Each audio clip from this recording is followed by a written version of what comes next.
Fast Track Final, Joe Patrick. Are you are you ready for the come I don't down? know. I don't know. I guess I have no choice in the matter, do I? We're all gonna have to get No, none of ready. us have any choice. We have to abandon our vacation homes here at World Cup Island and return back to our sad, smoggy city of Atlanta Unitedville, and Well, it's gonna be a bummer. especially for you. I mean, you've been enjoying what it's like a World Cup vacation for all of us, just in our own minds. But you've actually been in a tropical locale, taking in the World Cup in Miami. That's about as tropical as it gets around here. How have you? I How's it been? mean, How was Miami? I just want to talk about the World Cup for a little bit. I was kind of in a tropical location. I was more like in a what if we took the area around Mall of Georgia and added some palm trees kind Okay. of place. We because with this it was closer to the stadium. The stadium's well outside the city, of course. It was closer to a couple of training areas for Curacao and Portugal.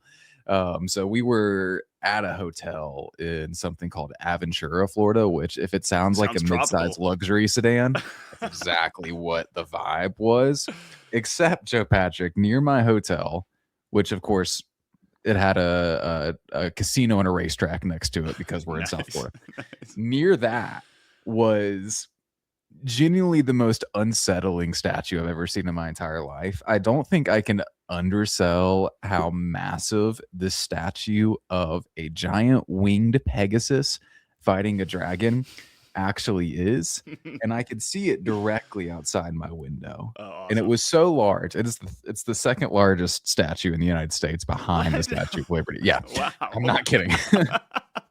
Um, Who it knew? was so large, I was unsettled the entire time. It is called I've looked this up, it's called megalophobia. It's a fear of giant, like, things, and I have it. And so I was Wow. constantly fighting the demons outside my window, See, even though they were stationary. this is why it's good to travel around this country. You go to some like neighboring state even, and you experience something you didn't even know Mhm. existed, and it's like a totally different place. Um, Exactly. what are your thoughts on the World Cup so far? I'll just share like because I was not super enthused about this World Cup. You know, it was just like it was coming.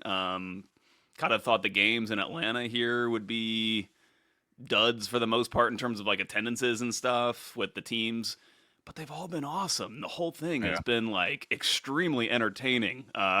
Whether it's like on the field, off the field, like there's just been all these crazy storylines. All the stars are performing. Like it's blowing all of my expectations out of the water clearly, and I'm kind of sad that it's over. In fact, I woke up today, I was like, oh, what games are on today? It's like no matches. What the No, hell? What no. am I gonna do? It's, uh it's been incredible storytelling and just an extremely engaging product from start to finish, which, Yeah. I took a quick break in 2022 from really checking in on the World Cup for various reasons, and so to come back to it and be like, "Oh, yeah, this is what this is like, and this is, exciting," and we get to see Hmm. all these different communities come together, all these different fan bases come together, and man, it led to some really cool moments in Miami. In particular, Yeah. Joe, I want to hear when I about did this. actually get into the city, one of the days we got into actual Miami was to go hang out with the Tartan Army in Little Havana, which we are Nice. in Florida of all places, but we were also in Scotland and we were also in Cuba all at the same time, and that was truly spectacular. What a moment in place and time. They marched from Little Havana to the Marlins Stadium, and to do that, you have to basically just go through the residential neighborhoods and everything like that. So they're walking through, and all of the locals are out, like filming them and recording the Tartan Army walking through, singing about Diego Maradona knocking the English out in 1986 and doing the hokey cokey and turning themselves around, Hmm. stuff like that. But meanwhile, the Tartan Army is taking videos of them and taking videos of like the chickens just running around in the yards and streets of Little Havana, and it was just a really interesting cultural moment and just a really interesting collision Hmm. of ideas and people, and that's what I really loved about it, man. The games in Miami, they were fine, Yeah. and like it's been good soccer and all of it's been entertaining, but seeing those groups come together and getting to experience those fan bases has been the best part of it for me, both here and in Atlanta. Yeah. Yeah. For sure. It's been great in Atlanta. again, like some of these games with some of these lesser known teams, like Cabo Verde, obviously was a team that was here in Atlanta for a while, and they obviously are one of the stories of this tournament. We talk about all these narratives that have happened, like the underdogs even are a main Hmm. part, one of the main narratives, and their fans, just like the way that the Congo like the Congo and England game was like Hmm. really cool. I mean, I wasn't down there, but just like from the scenes I've seen, and I did go I down to was there. Centennial. It was Oh, fantastic. you were there? Awesome, yeah, nice. Yeah, I do want a Um, quick note on that. The English fans started congregating in that front entrance. Like if you go in the metal Falcon side, mhm, right? The Samuel L. Falcon, whatever we're calling it.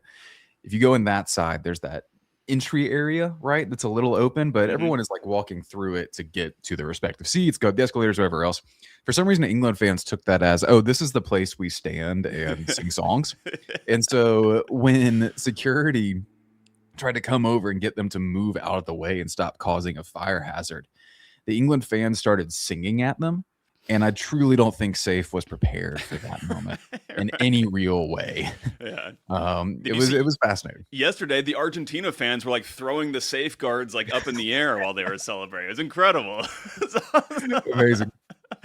Perks of the job. um, yeah, it's just been really cool. It's been really cool to see, yeah, all these like different fans from all over the place coming together and kind of mixing, and it's all been good in terms of like the fan behavior for the most part. Like obviously there are some things that happen like isolated individuals getting into it or whatever, but like on the whole, like it's been pretty like secure, and yeah, it's just feels like everybody is enjoying the general vibes of this World Cup. I talked with Rob. We did a little show about the United States where the vibes are great Mhm. until they weren't. Um, I don't know. We don't have to talk about that. I know that you want to talk about Paraguay. You want to talk about Paraguay?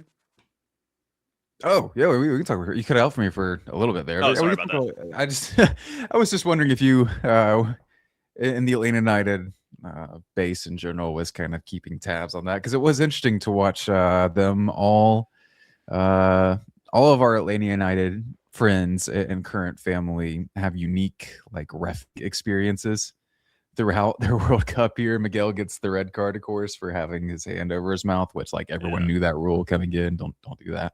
Matias Galarza becomes like enemy number one for like the Did entire they? world for a I, I day.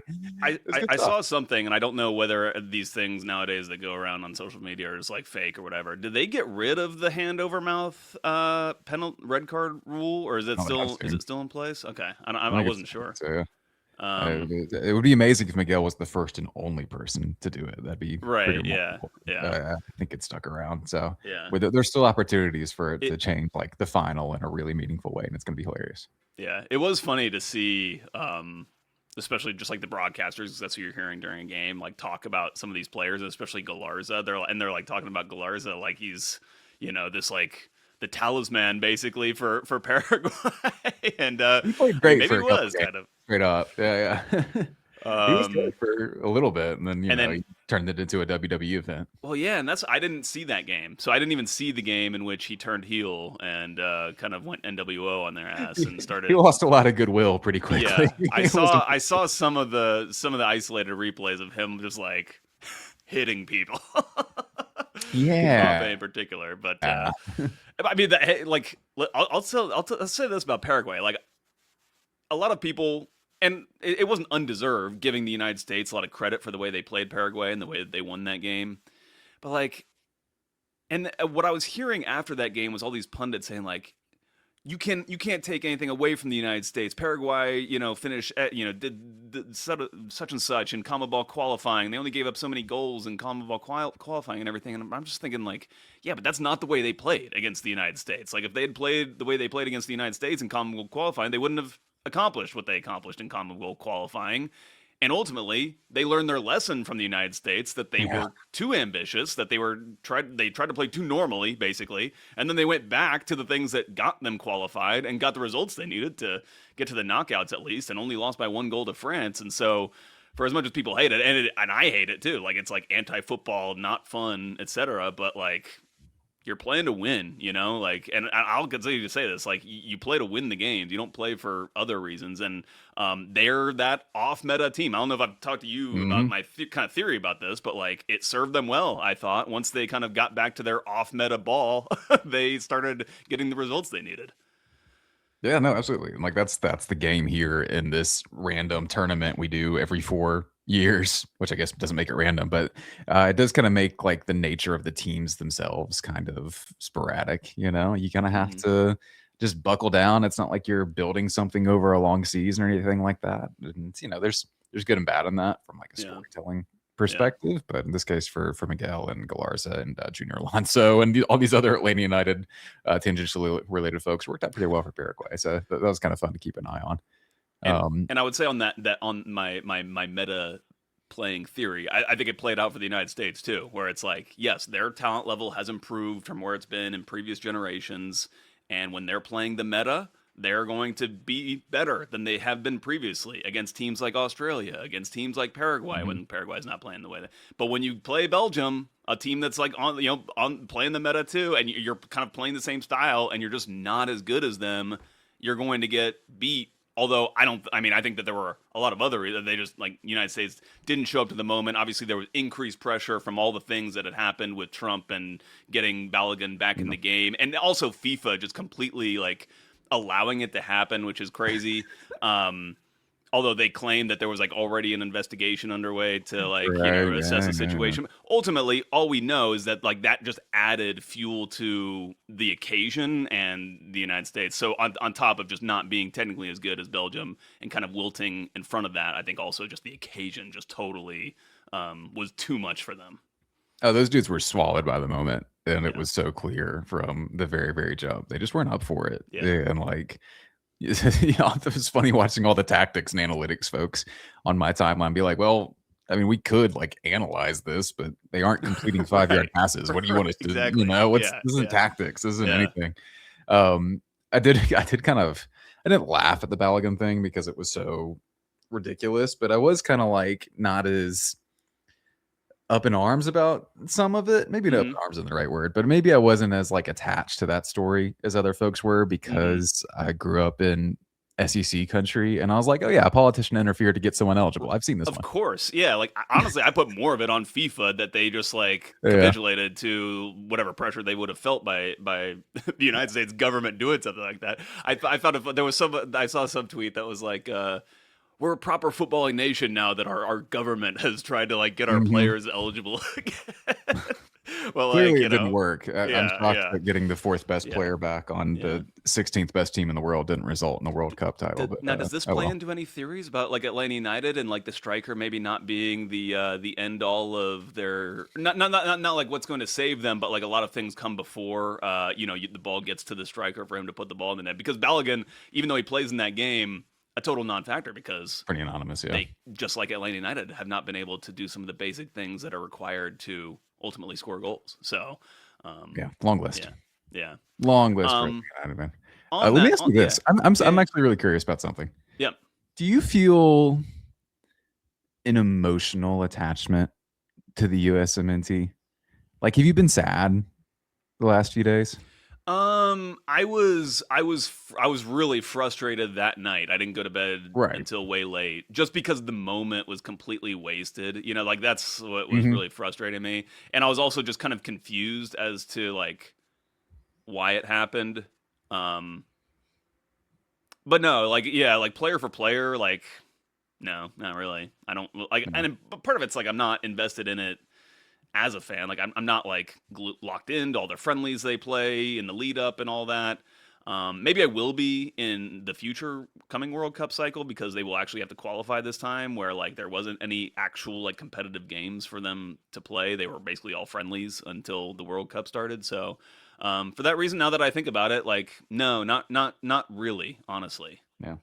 What about you? I'm kinda with you. I don't know. I've never been able to, like, really immerse myself in any of it because it is kind of just so sporadic, and it is tough to tell what anything means beyond the World Cup itself, you know? Hmm. It's not like you can be like, oh, we need to go out and make moves, and here's kind of the blueprint, and here's kind of the story behind that. It's always like, how do we make our 5-year-olds better at soccer, and how does this pay off 20 years from now? And it is tough for me to like truly get invested in those things. And so it's been a weird thing for me where it's like, clearly this loss and the manner in which they've lost is bad for me personally as a soccer media member.